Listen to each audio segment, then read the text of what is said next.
दुनिया में उर्दू और पंजाबी समझने और बोलने वाले लोग सैयद कासिम अली शाह के नाम से अच्छी तरह वाकफ है, क्योंकि वो बहुत अच्छा मोटिवेशनल स्पीकर है। उसकी रीडिंग हैबिट की वजह से उसके पास बहुत अच्छी इंफॉर्मेशन है और वो इसके साथ साथ बहुत अच्छा लिखारी भी है। लेकिन पिछले हफ्ते जो ही उन्होंने पाकिस्तानी सियासत में एंट्री का प्लान किया, उसके लिए मुख्तलिफ पॉलिटिशियन को मिले, तो उसके बाद सोशल मीडिया पर Qasim Ali Shah as a wrong number जो है वो टॉप ट्रेंड बना और हर बंदा उनके इस एक्शन को क्रिटिसाइज कर रहा है कि कासिम अली शाह को कम से कम ऐसा नहीं करना चाहिए था। उसी सिलसिले में आज के सेशन में मैं सबसे पहले आपके साथ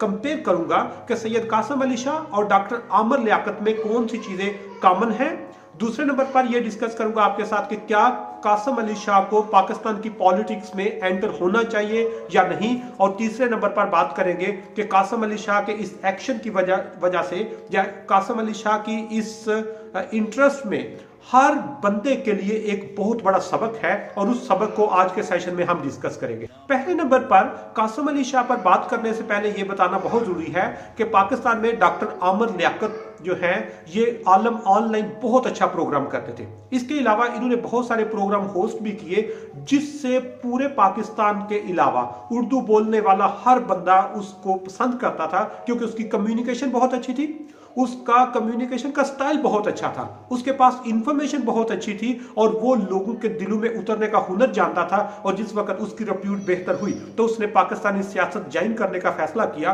और वो MNA मुंतखब होने के बाद जो ही वो MNA मुंतखब हुआ तो उसका जो प्रोफेशन था,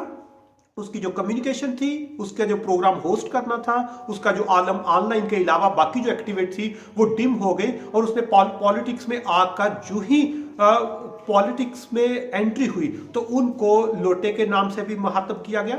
उन पर गद्दारी का मुकदमा भी चलाया गया, उनको क्रिटिसाइज भी किया गया और इसके अलावा उनके पास जो स्किल थी चीज़ों को एनालाइज करने की वो बड़ी महदूद हो गई, क्योंकि जब कोई पॉलिटिक्स में आता है तो उसकी लाइकिंग और डिसलाइकिंग चेंज हो जाती है और उसके बाद उनको जो अपनी फील्ड से निकलकर जब दूसरी फील्ड में आए तो पॉलिटिक्स में वो बुरी तरह नाकाम हुए। उनका डिप्रेशन लेवल, उनका एग्रेशन लेवल इतना ज़्यादा बढ़ गया यहाँ तक कि उनके करैक्टर को असैसिनेट किया गया, उन पर नैब के मुकदमात चलाए गए, तो उसके बाद उनकी जो है वो बहुत जल्दी डेथ हो गई डिप्रेशन की वजह से। सैयद कासिम अली शाह ये पाकिस्तान के बहुत अच्छे मोटिवेशनल स्पीकर हैं, इनके पास इंफॉर्मेशन का बहुत बड़ा जहीरा भी है, इनके जो ओवरऑल राइटिंग स्टाइल है वो भी बहुत बेहतर है। ये किसी भी मजमे में जाके उसको मैनेज करना जानते हैं। ये अगर पुलिस ऑफिसर के सामने है इनको पता है कि इनको कैसे कन्विंस करना है, ये अगर टीचर्स के सामने है तो इनको पता है टीचर से कैसे बात करनी है, ये जब स्टूडेंट के सामने खड़े होते हैं तो इनको पता होता है स्टूडेंट के क्या मसाइल हैं, और जब जेंडर पे बात करनी होती है तो उस पर भी इनकी एक्सपर्टी है। मतलब ये एक बहुत अच्छा स्पीकर है जिसकी वजह से इसने अभी तक हजारों नहीं लाखों लोगों की जिंदगी में पॉजिटिव चेंज लेके आए। लेकिन जो ही इन्होंने भी आमर लियाकत की तरह पॉलिटिक्स में आने का फैसला किया तो इनकी जो पाकिस्तानी सियासत में पहली परवाज है वो ही डिफॉल्ट का शिकार हो गई, वो भी क्रैश कर गई। और उसके जो पहला इन्होंने इमरान खान साहब का इंटरव्यू किया उसमें इनके 6 बहुत बड़ी खामियां थी जिन पर एक कंप्लीट जो वीडियो है वो मैं डेवलप कर चुका हूं, वो ऊपर वाले लिंक में आप देख सकते हैं। अब जब से इन्होंने सियासत में इंटरेस्ट शो की है, इन्होंने इमरान खान साहब का इंटरव्यू किया, इन्होंने चौधरी परवेज इलाही का किया, इन्होंने शहबाज शरीफ का किया, जिसके बाद जाहिर बात है जब इन्होंने अपना एनालिसिस दिया तो उसके बाद इनको सोशल मीडिया पर Qasim Ali Shah as a wrong number treat किया जा रहा है, इनको क्रिटिसाइज किया जा रहा है, इनकी जो ओवरऑल जो फॉलोशिप है वो कम हुई, इनकी सब्सक्रिप्शन कम हुई और लोग इनको डिस्करेज कर रहे हैं। अब इसमें जो सबसे बड़ी चीज है वो ये है कि क्या कासिम अली शाह को एंट्री करनी चाहिए पॉलिटिक्स में या नहीं। तो उसमें सबसे पहले जिस तरह मैंने बताया कि इनके पास बड़ा अच्छा कम्युनिकेशन स्किल है, ये बहुत अच्छा मोटिवेशनल स्पीकर है, इनको अपनी फील्ड में ही एफर्ट करके जितनी एनर्जी पॉलिटिक्स में लगानी है वही एनर्जी अपनी डोमेन में लगाकर ये लोगों की जिंदगी में ज्यादा अच्छे तरीके से चेंज लेके आ सकते हैं। तो इसके साथ ये बताना भी जरूरी है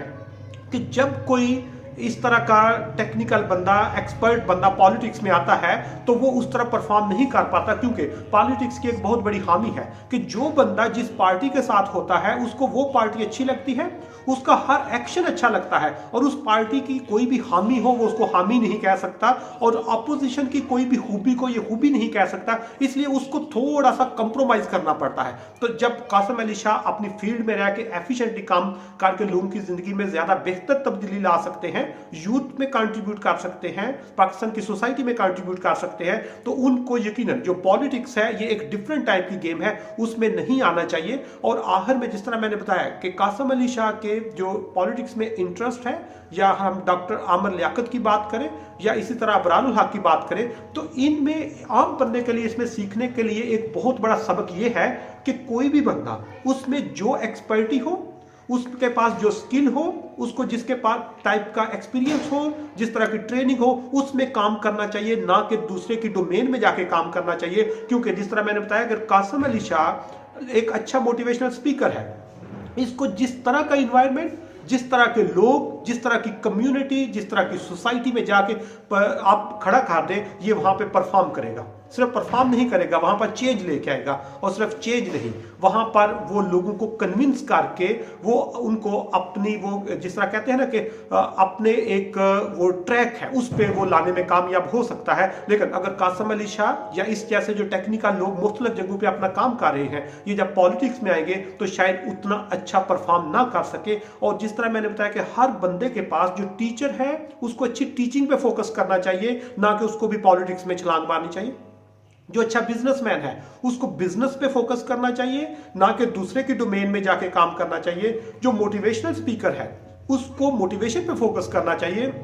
उसको अपनी इंफॉर्मेशन को अपग्रेड करना चाहिए, उसको अपनी कम्युनिटी में जाके वो पे बैक करने के लिए एफर्ट करनी चाहिए, ना कि उन चीज़ों में जिन पर उनकी एक्सपर्टी नहीं है। इसलिए इवन यहाँ तक कि अगर कोई पॉलिटिशियन आके एक मोटिवेशनल स्पीकर बनने की कोशिश करेगा तो वो भी नाकाम होगा। एक मोटिवेशनल स्पीकर एक पॉलिटिशियन बनने की कोशिश करेगा, वो भी नाकाम होगा। इसी तरह एक उस्ताद है तो वो अपनी टीचिंग में एक्सपर्टी है उसके पास, अगर वो उसके अलावा बिजनेस में जाएगा तो नाकाम हो जाएगा। कोई बिजनेसमैन आके एजुकेशन में इन्वेस्टमेंट करने की कोशिश करेगा तो वो उसमें नाकाम हो जाएगा। इसलिए जिस बंदे के पास जो एक्सपर्टी है उस पर इन्वेस्ट करना चाहिए, उस पर फोकस करना चाहिए, उसको प्रोफेशन बनाना चाहिए और उसमें ही कोशिश करनी चाहिए अपनी कम्युनिटी को डेवलप करे, अपनी कम्युनिटी में अपना हिस्सा डाले, ना कि किसी दूसरे की डोमेन में जाके